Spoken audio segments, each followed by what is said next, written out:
So I'm just going to start by talking about why are we talking about migraine. Obviously, everybody who's here knows why migraine is very special to us.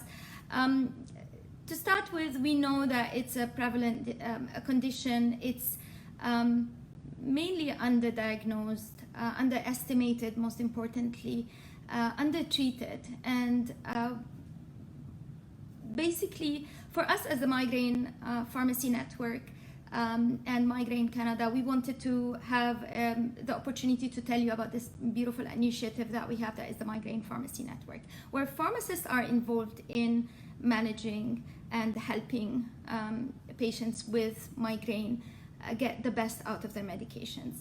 I'm going to talk about what is happening in the pharmacy. We are almost every day seeing a patient who's coming in with a headache. Very few are able to say it's a migraine. And for us, it's very important that the pharmacist is able to support the patient and tell them, okay, this is a migraine or a headache that you can manage yourself. Here are the options in the pharmacy. But also, it's very important for us to know when we're able to go back and tell the patient, you know what, no, this is a condition that you need to go see a doctor. This is, if it's an emergency, we need to be able to tell them this is an emergency. If they are using over-the-counter medications, we are able to help them choose the best ones for them to get the maximum out of their medications. Now, as a pharmacist, for me personally, I have been helping hundreds of patients, whether in person or for those of me who know me through the well.ca or who know me through the Migraine Pharmacy Network. It is very, very important for us to start by explaining why is the pharmacist the best person to help you. There are 4 ways that the pharmacist can help you, whether in person or virtually, like we do with a well.ca pharmacy. The first thing that we do a medication review. And medication reviews for patients suffering with migraine gives them the opportunity to sit and go over whatever they have done in the past, what are they doing now, how are they doing. And a migraine medication review is very special because we look at your overall well-being. We don't look at the condition, but we look at what you as a patient is going through. A lot of comorbidities with migraine, more than 50% of patients with migraine have another condition that they have to live with, alongside a very disabling condition. I'm sure you all know migraine is very disabling. It's the second most disabling condition according to the WHO. It causes disability. People ignore it. And when you go to a doctor, most of the time they want to manage everything. So we don't get as much time with your family practitioner or with your GP or with your nurse practitioner to actually spend the time to go over each and every condition that you have, each and every medication, put them all on one document that is easy for you to go back to and refer to with a dosage, what are you going to expect in terms of side effects, how long should you be taking it for, what dose you should be taking it for. A lot of information that is actually condensed in a way that is easy for you to go through, but also is easy for you to share with your family doctor. It's very important for you to book an appointment with your pharmacist and ask him to help you with this. The second thing that we can help with is acute medication. And acute medication, I'm sure a lot of you know that unfortunately so far, a lot of the medications that we have fail and fail often. You do not fail as a patient, your medication fails. And that's very important for us to be able to identify that failure of the medication and give you alternatives. Help you maximize the way that you get the benefit out of your migraine medication. Acute medication, there are strategies that we can go over with you. We can look at side effects. The patient who tells me, I cannot take it, if I take it the next day, I cannot function, I have the hangover, and I still have to go to work, I still have young kids, I still have responsibilities I cannot get out of. And it's very important for us to come back and say, okay, what else can we do? How can we make this better for you? How can we get more out of your medication? The third way that we can help you is prevention. And prevention so far is the most difficult part for patients. Almost all the medications that we have now were not designed to prevent migraine. They were designed for blood pressure, antidepressants, anti-seizure medications, and they found that they actually help with migraine. So it means they might actually help, but the profile and the safety profile or the tolerability sometimes is so bad that you cannot get the benefit because they're not really easy for you to tolerate. How long to take them for is another thing that the pharmacist can help you with. How many can you try, and keeping your hope that, you know what, we're gonna find one, and the pharmacist is the best person to go with you and go like, okay, this didn't work, let's go for the next one. And I think a lot of you have seen that or have felt at one point that, you know, that's it, I've tried everything, nothing works. And I'm gonna say no. And there's nothing better than what has been happening in the past 2 years, where we now have medications that are actually designed to manage migraine and to prevent migraine. The CGRP antibodies, I'm gonna talk also a little bit about even the GPANs. We don't have them, but all this excitement that we have about prevention and about the hope that is happening right now, there's a lot of hope for migraine and migraine prevention and migraine management that we would like to be your partners as pharmacists in. You know, we're gonna be there with you each and every at each and every step of the way. New medications are not easy to also navigate in terms of coverage, in terms of insurance. Sometimes says, oh, you need to start 2. It's probably something that we also need to work with you on getting a little bit of advocacy into, no, I cannot tolerate this, and I would like to get something that actually is designed for migraine. I'm not saying that we do not get good results with what we have now, we do, but we would like to get the maximum in the shortest period possible, because each and every day that you lose to migraine is a day of your life that we do not want you to lose, and we would like to be there for you, and we would like to ensure that this does not happen to you. So I said 3. The fourth one, and that's my favorite, is the lifestyle management. And this is very important because migraine is, there's this, have you tried this, have you tried that? And my patients a lot of the time are just frustrated with people telling them to do weird things. Pharmacists would give you lifestyle advice that is based on science. What has been proved to work? What has the what is it that you can do, and what works for you specifically, not for anybody else. So we always start with a migraine diary, and I cannot say enough about, there's nothing I can say that does the migraine diary justice.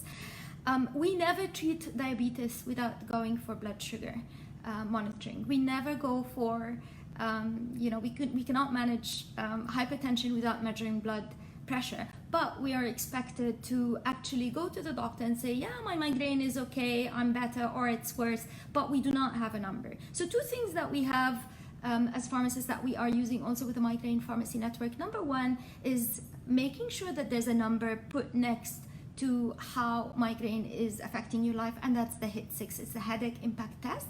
There are 6 questions that we ask you, and we record this at the first visit, and we're able to actually go on and later revisit this once we give you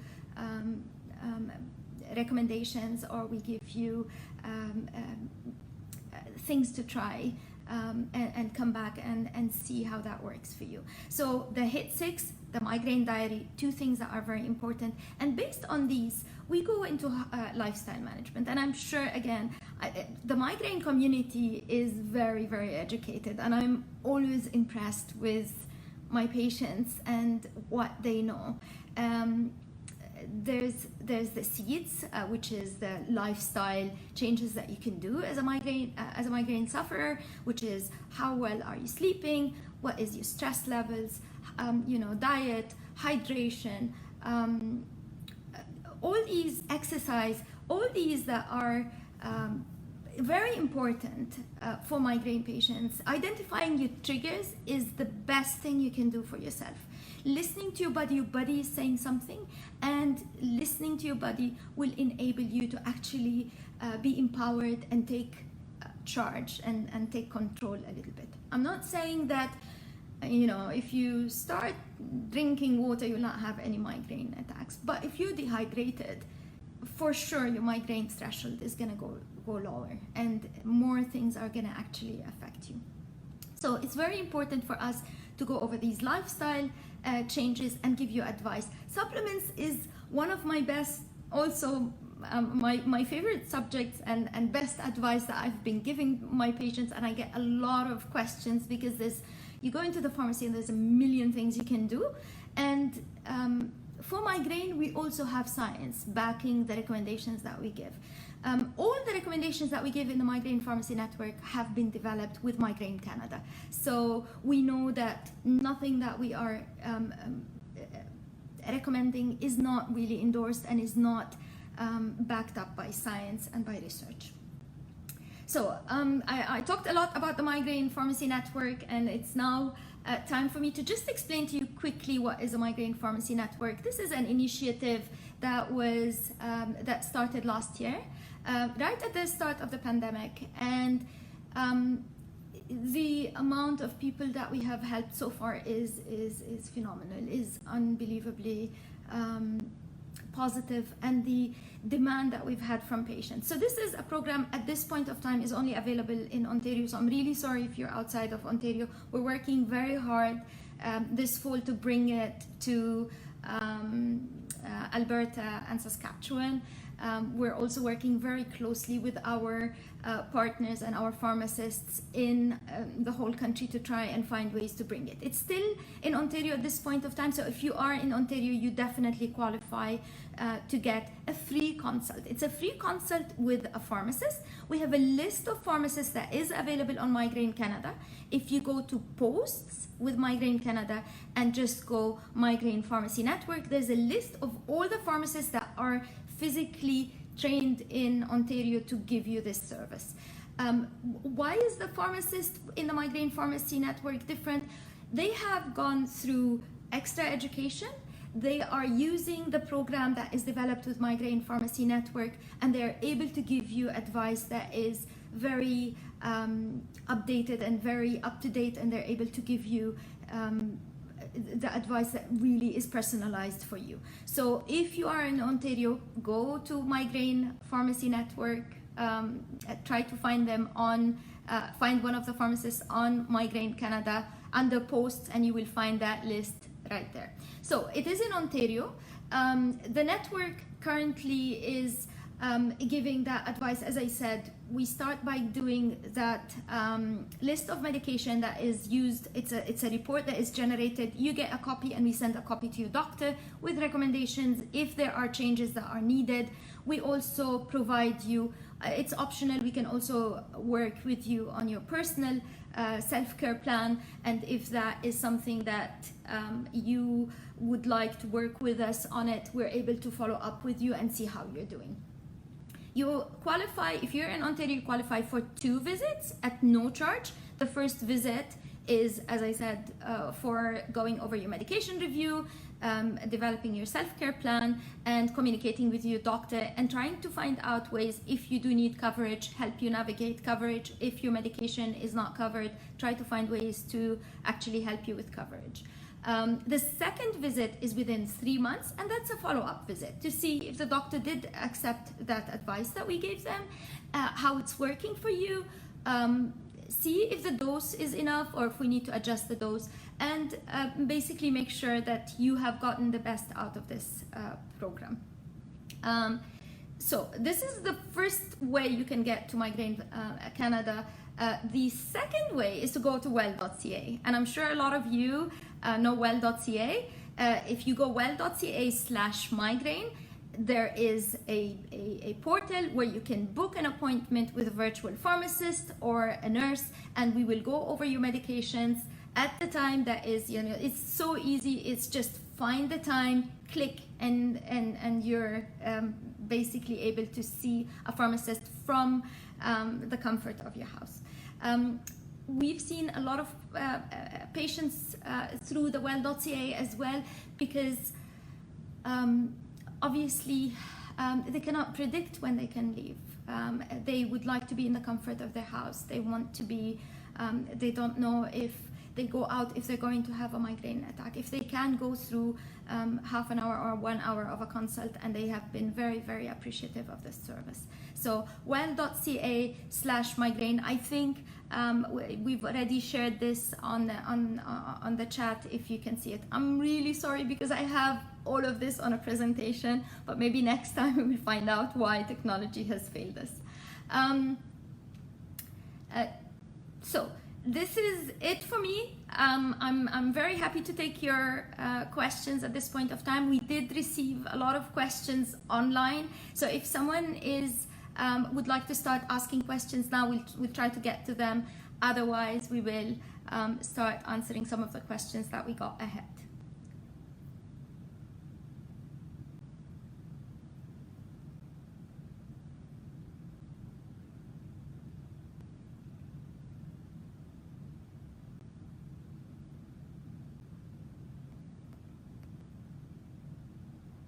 Okay, so maybe I can start answering some of the questions. The first question I had, oh, sorry, I've just had someone from Natanya. She said, does the pharmacy network see children? Unfortunately, we do not at this point of time. It's only for adults. And then when GPANs are available. So the question on GPANs, we are hoping that we will get it, at least we will get one of them, hopefully end of this year or beginning of next year. GPANs, to those who do not know, are the oral form that works on CGRP. They are very interesting because they work, they're very specific to migraine. They work on the CGRP. CGRP is not in the brain, so you do not get any of the side effects that you get with triptans that actually work on the receptors in the brain. So they actually work on the CGRP receptors that are outside. They are in the stomach. They do send messages to the brain, so you do not get any of the side effects that we see, like drowsiness, dizziness, or even the cardiac. There has been some talk about cardiac and the effect on cardiac. Recently, there were more studies saying no, there is not as big an effect on cardiac. But anyway, if you have someone who has cardiac risk factors, you wouldn't give them first line. And then the next question was Ditans. Same. We're hoping we'll get them soon. Ditans are different from GPANs. So GPANs, there's two now available in the US, Nurtec and Ubrelvy. And Ditans is lamziditan, the one that is, it's a different one, works on a different receptor. And the difference between them, GPANs take 2 hours to actually work. The lamziditan, the new one, does cross the blood-brain barrier, so it works very quickly, but it causes sedation. So in the States, it's controlled. I'm not sure if it will be controlled in Canada. I'm hoping not. The risk for the risk for abuse is very low, because if you're using it for migraine, I doubt that you will be abusing it. But in the States, they have classified it as controlled medication, similar to narcotics or controlled substances. The other thing is that you cannot drive with Ditans or the lamziditan. if you are using one of these medications. None of them are available in Canada at this point of time. We only have the CGRP injectables available in Canada, or subcutaneous injection, or even we've just started seeing more talk about the infusion that you can get in your doctor's clinic. And CGRPs are really oh, so Joanna is saying lamziditan is not coming to Canada. File withdrawn from Health Canada. I mean, I'm still hopeful. I know they have withdrawn, they said that they have withdrawn the file, but it's possible that it has to do with the classification that they have received. But I'm pretty sure that if it's something that can be, it's something possibly that we have to continue to also advocate for. We need the best medications, and we need as many medications for us to have the variety and have the best outcome for our treatment. I had another question, I'm really sorry. So no, Nurtec and Ubrelvy are still not available in Canada, but we are hoping that they will be available very soon. Aimovig, yeah, so Aimovig is available through a neurologist, is what Lisa is telling us. We cannot see a reason why a GP cannot prescribe Aimovig. My understanding is that there are no restrictions, but the paperwork that is required is a little bit extensive. I'm not sure if someone can correct me, but all around the world they have deemed that CGRP antibodies are something that does not need a specialist. If you have insurance are saying if you have failed 2, and then you can get Aimovig or Emgality or any of the CGRP antibodies. Sorry about that. I hope that I'm not jumping too fast. I'm trying to get okay. Atogepant, I haven't seen anything, and I haven't seen anything. If anybody in the group, as I said, this is amazing because the viewers know so much. I'm always impressed by how much migraine sufferers, actually, or people living with migraine, how much they know about the medications. And again, it's most important, and this is why Migraine Canada, I'm so thankful for Migraine Canada for actually hosting us, because education, the only thing that can change the way that migraine is managed is education, is everybody finding out what their options are. I don't know if anybody has seen the post with the Migraine World Summit today or a couple of days ago, where they say an average family doctor or a resident in medical school only gets 4 hours of training on migraine, something that affects 25% of women. Like, I'm not sure how this will continue. I'm sure that this is something that needs to change, and it will change by us involving more and more and more healthcare professionals in the primary healthcare. They need to know more, and they need to and you as a patient can encourage this. If you have these questions, and if you are able to encourage your doctor or your pharmacist to learn more, that would be the best thing that happens to you or to any person that is living with migraine.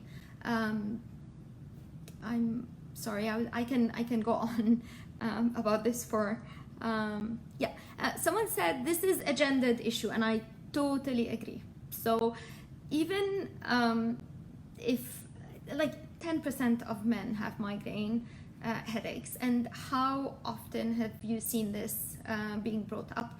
The media is not making it better. I was watching a medical like drama of some sort, and the way they have portrayed a migraine patient was really bad, and we need to start to change this. We need to talk about migraine and how Also migraine, if you have a migraine attack, it's not like other conditions. You will always feel like you have to prove that you have it. And how can you prove it? You don't have a test, you don't have...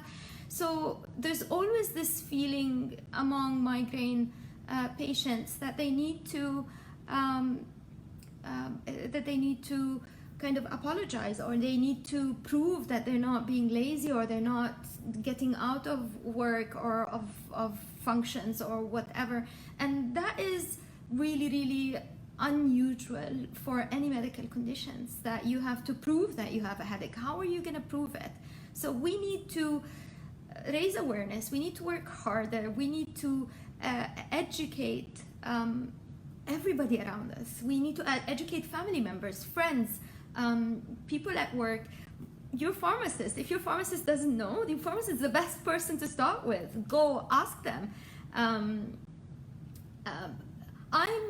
I have a couple of things. Again, we're starting to look more about how there's gender bias with migraine. Even a man who gets migraine is seen as feminine.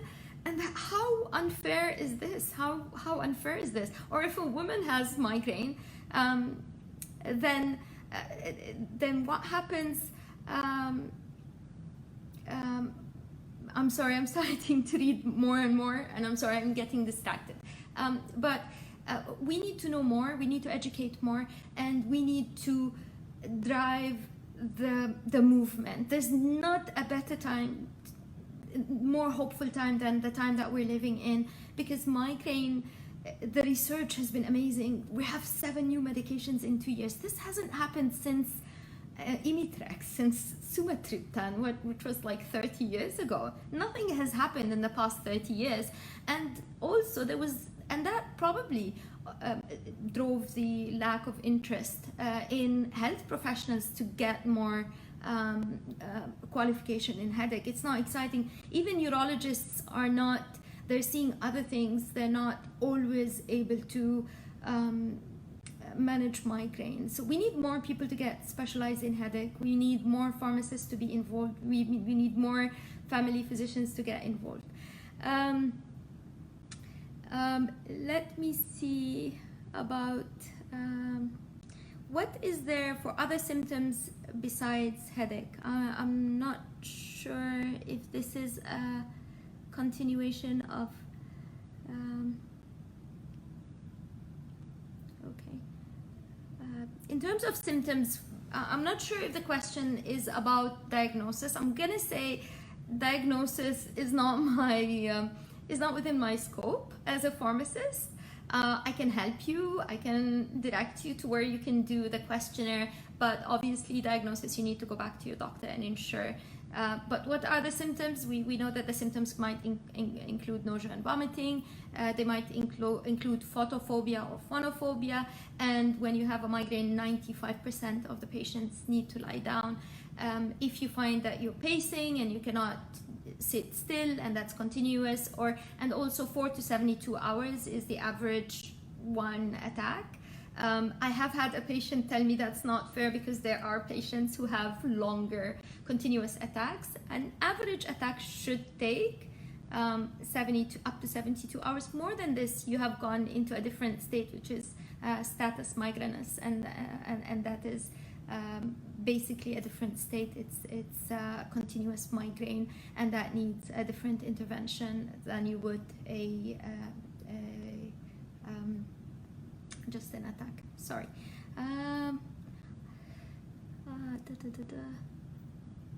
Okay, so someone is saying symptoms, examples: vertigo, tingling, numbness, etc. I think, remember that there are 2 types of migraine. There's migraine with aura, and there's migraine without aura. So the aura does have sometimes symptoms that are different.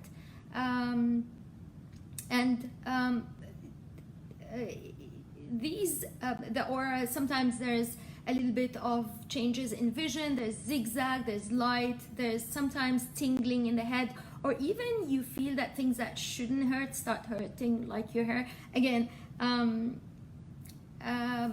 there are different types of migraine that we can have a session. If this is interesting for you, we can have a session that is specific on migraine and the symptoms and the signs. But obviously, that's my specialty is the pharmacist. So I would be very happy to help. But this is definitely a doctor that can actually help you with other symptoms and how to manage this.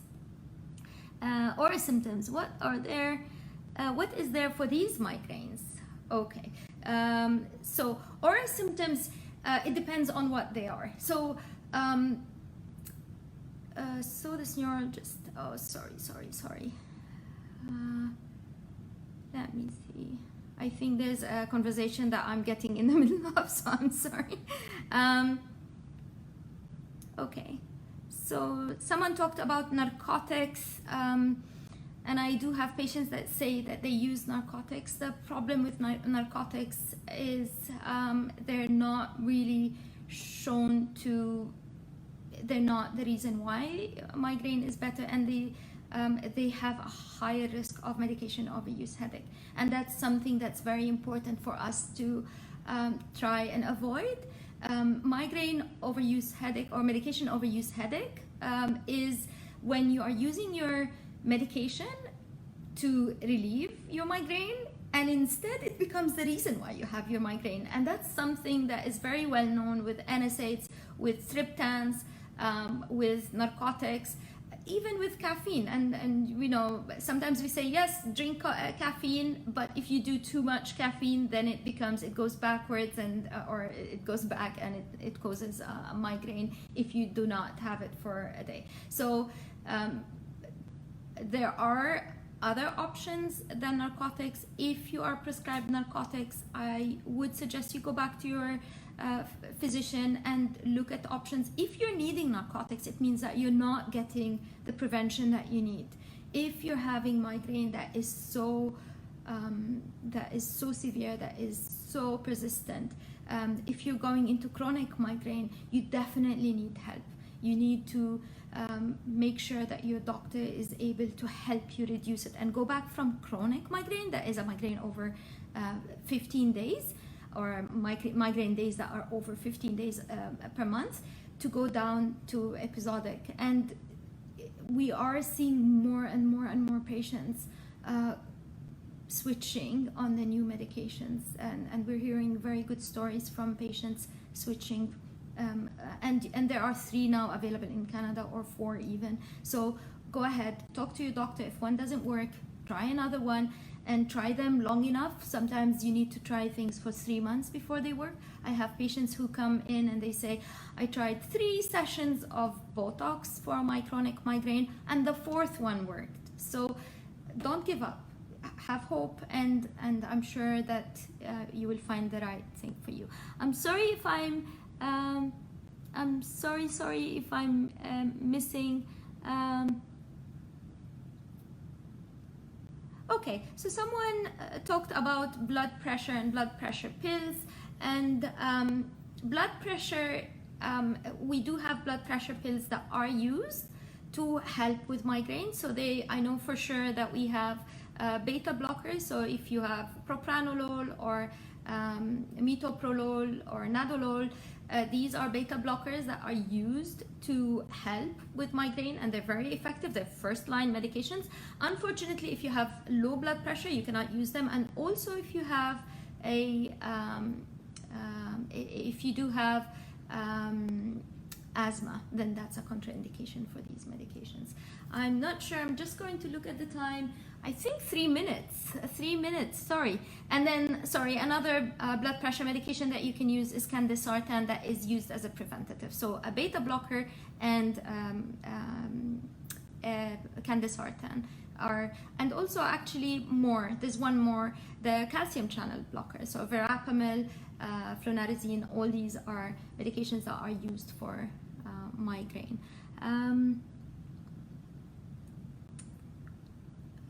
Sorry. How do you know if you're having medication overuse headache? Amazing question, and thank you for asking this. If you are using your triptan more than 10 days a month, then you are probably in migraine overuse headache. If you have, to start with, and in 3 months in a row, it needs to be 3 months in a row that you're using your triptan more than 10 days a month, or you're, let's say if you're using ibuprofen or acetaminophen, Advil, or aspirin, or any of your other medications, if you're using them more than 15 days a month, then you have gone into migraine overuse headache. Now, if you're using triptan and NSAIDs like Brufen or any of that, then that is that might be that can be 10 days, more than 10 days can actually get you into medication overuse headache. So you would need to either go cold turkey and try to cut down less than 10 days for the triptan, or less than 15 for the NSAIDs, or if you're on combination, less than 10. Or the other one is you go back to your doctor and discuss a preventative.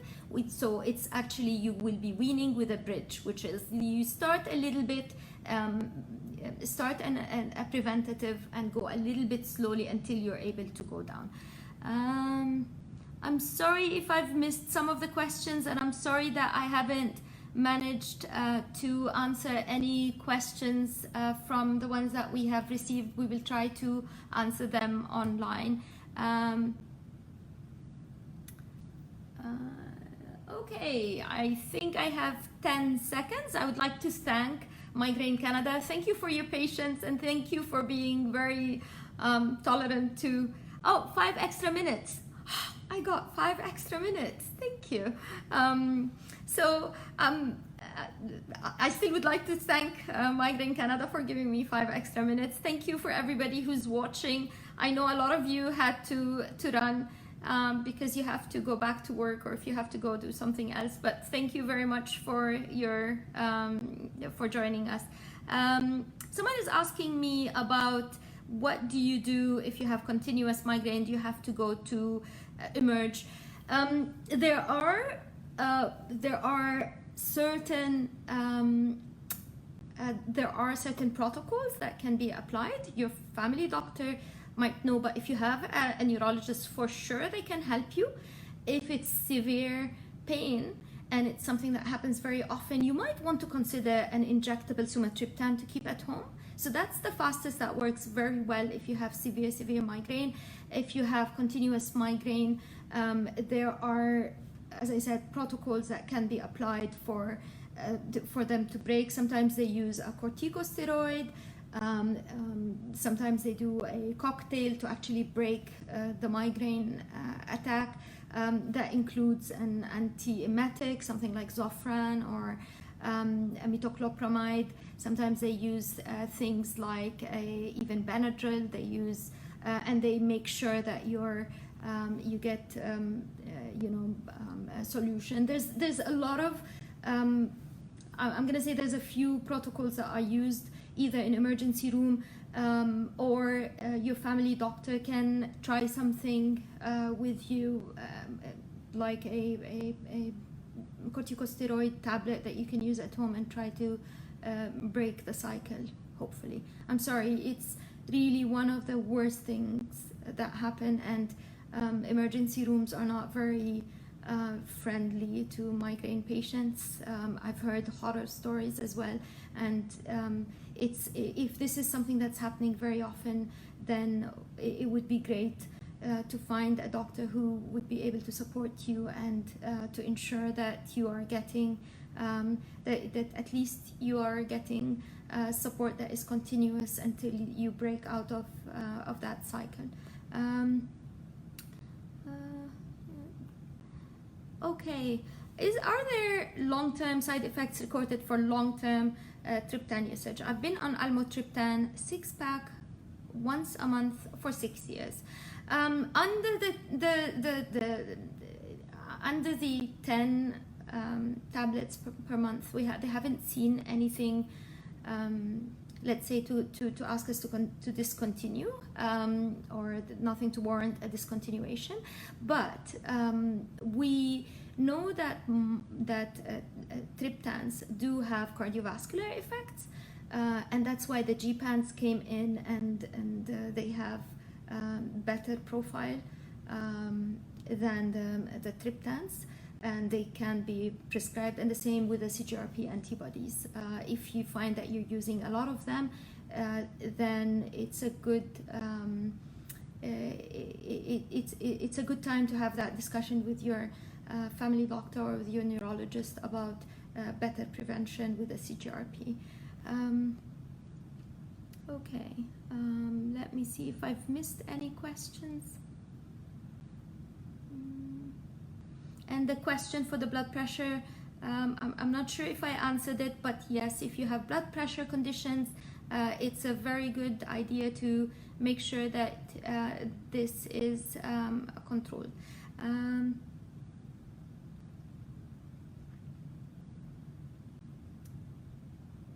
Let me see.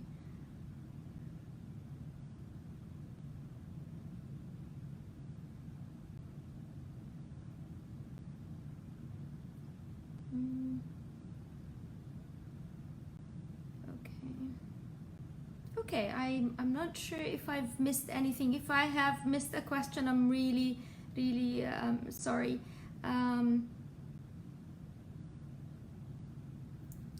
Hormones and migraine, I'm not sure if this is a question. We know for sure that there is a link between migraine and hormones, and that's why the prevalence in women is much higher than it is in men. In childhood, 10% of children, boys and girls, get the same amount of headaches. But then at puberty, more women, like it becomes 25% of women, and it's only 8% of men. So definitely there's a hormonal part. And of course, if you don't know this, sometimes changing your contraceptive pill sometimes does have an effect. If you're having migraine with aura, just always remember that you have to be on a progestin only pill. And the third thing that I would like to say is going continuous without a break does help a lot. And if you can predict your migraine with your menstrual cycle, or if you know exactly you have hormonal migraine that you can predict, you can always prevent it either by taking an NSAID 2 days before the start of the migraine that is expected with your period, if it happens when your period starts, or you can actually go for a long-acting triptan that stays in the body, and you can take it again 2 days before you start your period and up to 5 days to prevent a migraine. Have I finished my 5 minutes? I'm not sure. Hormonal migraines, and you get from bilateral disc herniation. I'm really sorry, Victoria. Yes, hormonal migraine headaches are really not fun, but the best thing that we can do is find out, as I said, if you keep a diary and we're able to see what triggers, then we can start working on our and reducing our other triggers, so that at least the migraine is not as severe and it does not last as long. What else? She said bilateral disc herniation. Of course, it's very important for us to not forget that there are other professions that are very important. You know, get a good chiropractor, get a good nurse practitioner, get a good pharmacist. You need a team, because this condition is not one faceted, it's multifaceted and affects a lot of you know, it does have an effect that is really touching on a lot of organs and a lot of conditions. Have I compound pharmacist, I'm not sure if made into a cream for children who will not take, can acute medications be made into a cream for children who will not take oral meds? I'm wondering what you mean, Natanya. If you can just tell me, how long should you give a medication before stopping it and moving into another one?